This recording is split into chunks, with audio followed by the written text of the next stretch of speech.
that's something which fascinates me as a Westerner, to see just what connections we have with other religions.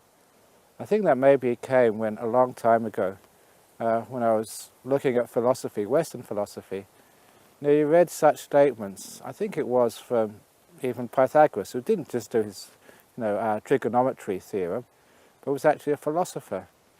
And I think it was him, it was one of the other great Indian philosophers, said, we get all our philosophy from the Indians. And when you have these statements which are just cast off without any explanation, they become quite fascinating. What does he mean? He got all of his philosophy from the Indians. Because as a Westerner, I was taught that our tradition, our philosophical basis, all came from Greece, as if they invented it from nowhere. But did it have a root? And so over the years, you gather interesting pieces of information, from scholarly research. And research number one, which most people should know, that the Emperor Asoka, in India, which was, what was that, about 2nd, 3rd century AD, 2nd, 3rd century BC, he wrote all of these, or had carved these stone pillars. And those stone pillars are still there in India today, or they're in the museums, if they're not in their original place. And there we have a historical record, it's not myth, of what was happening in India at that time.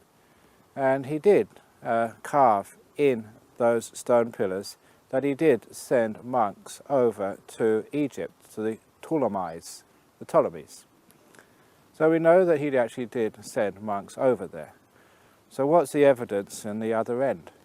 The evidence in the other end, at that same time, the Ptolemy in question was a guy called Philadelphus Ptolemy, 200 years before Christ.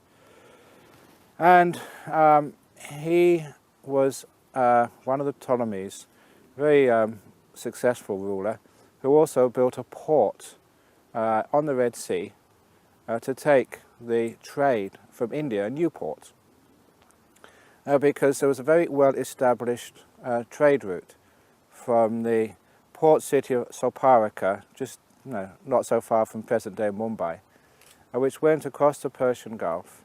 One of the ports it stopped in was the old port of Aden. I forget what the old name of that town was. I think it was something about, Feliciatus or something, the Greeks called it, like the lucky place. And that was a big trading spot, a place where the ships would stop and maybe sell some things, buy some more, and then carry on the journey up the Red Sea to this port which Philadelphus Ptolemy built, and then from there, by camels overland to Alexandria, which was the capital.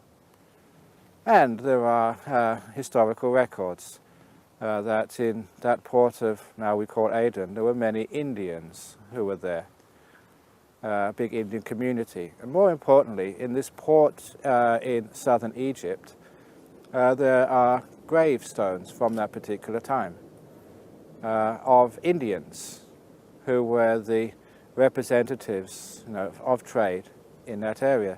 And I say there are headstones there because on the headstones are carved Dhammachakra wheels, the wheels of symbol of Buddhism, and also gone to the three refuges.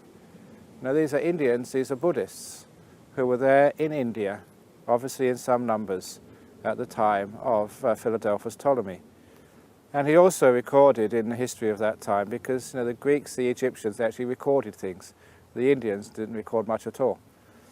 But recorded that whenever there was a big ceremony or celebration, that the Indian community would come out in numbers and they would dance in a procession.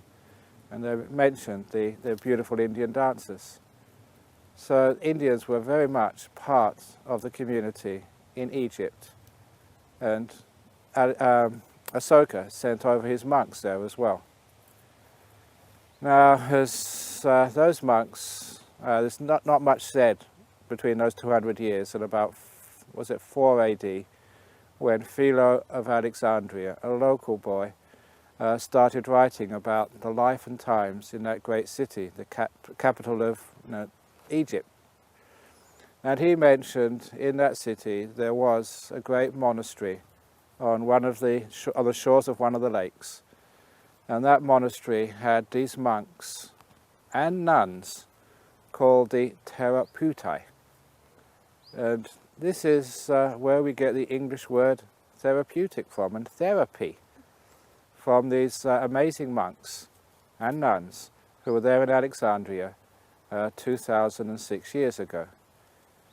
And he described these monks, and there are many translations of Philo of Alexandria's works.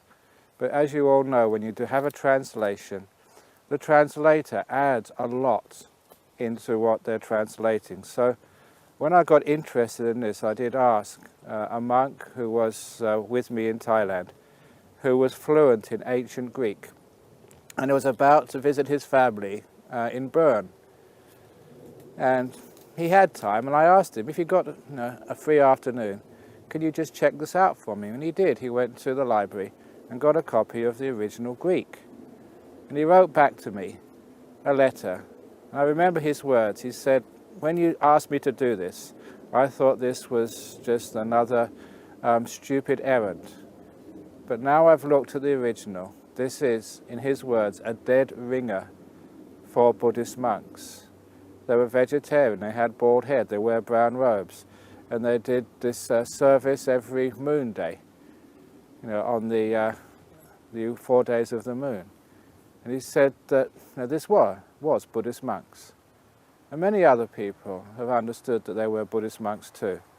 For the reason was that in that particular time, 4 AD, this was before Christianity, in the Jewish tradition or other traditions, there was no tradition of monasticism.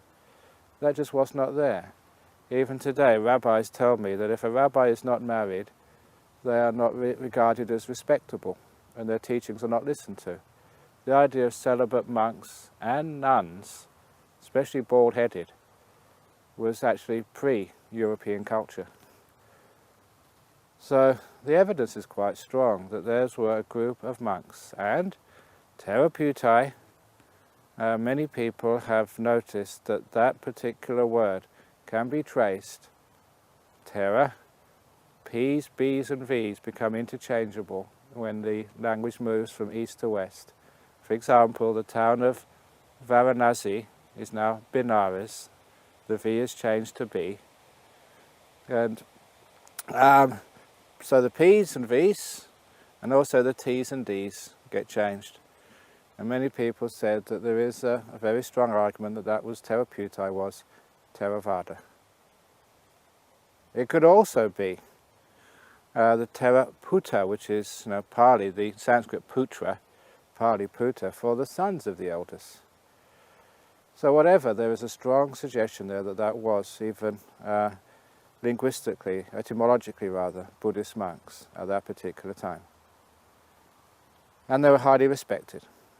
Now, of course, for those of you who have knowledge of Christianity, which is most of us Westerners, we went to school and we were taught the Bible. The Bible never says where Jesus fled to, but it's pretty clear. I think it's quite sure that he went to Alexandria. Cairo was just a small village. Alexandria was where the action was. So he would have gone there with his parents, where his parents could find work. And if he grew up in that town, because he's supposed to have grown up in Egypt, and he was interested in anything spiritual, surely he would have gone to this very famous monastery in Alexandria of the Therapeutae. So he would have had a Buddhist influence there somewhere. Now, according to other legends, they say that he actually went to Kashmir later on in his life.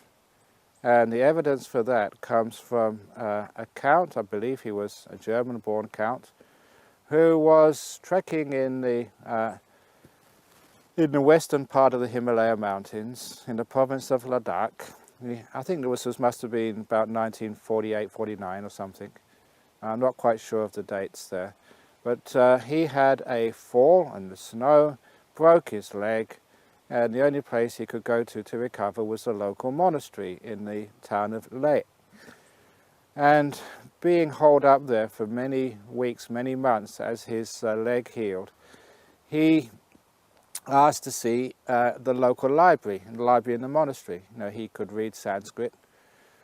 And so he went into that library and he was just looking around for anything interesting. And there he found an ancient document which recorded about 2,000 years ago this monk called Issa, who had come from Palestine and had trained in Kashmir and had gone back to Palestine and been crucified and had survived and gone back to Palestine and spent the rest of the, back to Kashmir and spent the rest of his life, many, many years, teaching and also healing. He's supposed to have some great powers. And that was what he read in this manuscript. And of course, as soon as he was got better, he returned to Europe and he published his work, and all hell broke loose. The idea that Jesus was in Kashmir, that he was influenced by Buddhists, was heretical, as you would obviously understand. So people went back to that monastery to check if that manuscript existed.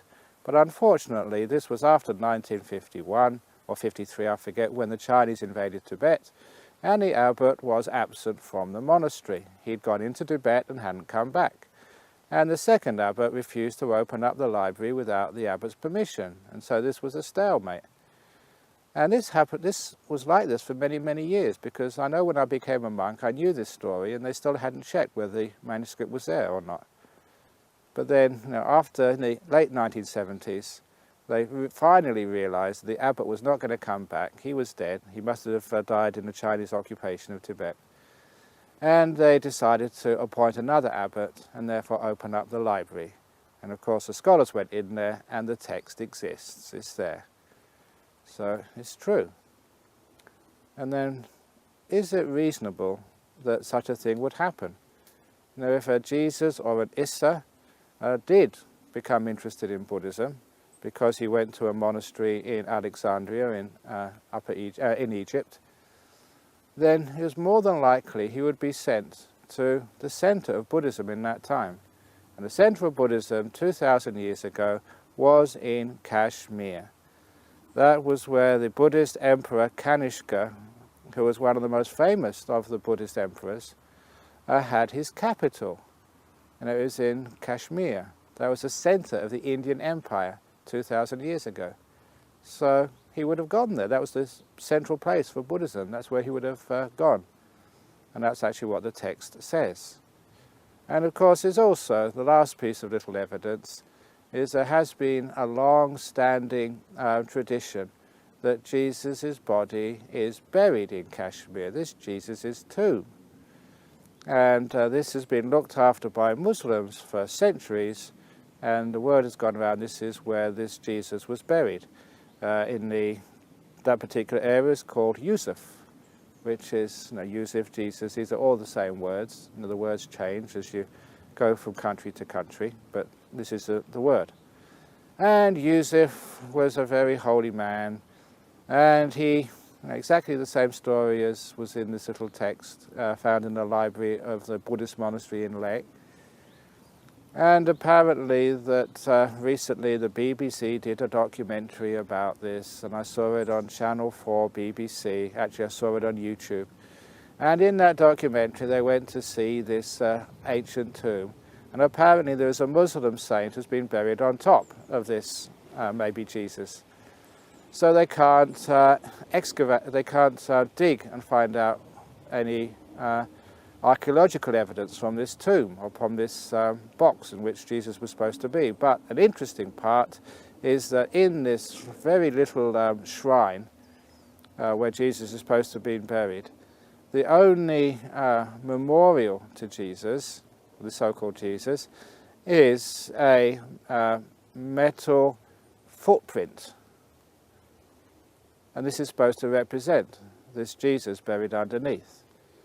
Number one, the investigators working for the British BBC noticed that no other tradition remembers somebody by their footprints, because in Asia the feet are supposed to be the lowest part of the body, the dirtiest part of the body, and anything respectable is not connected with the feet.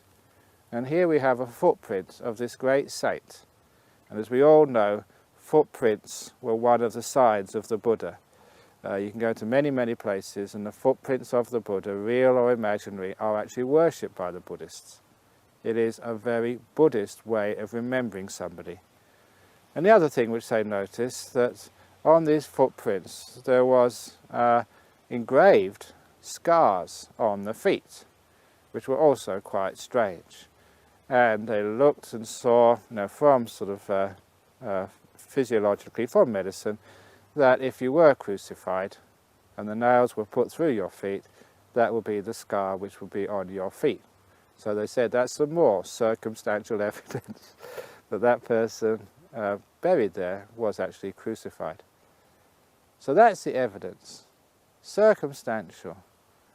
One by one, you add them all together, and maybe, there's a chance there that there's something to that story. Maybe Jesus was a Buddhist. And maybe all these people who worship Jesus are just worshipping a great Buddhist monk a long time ago.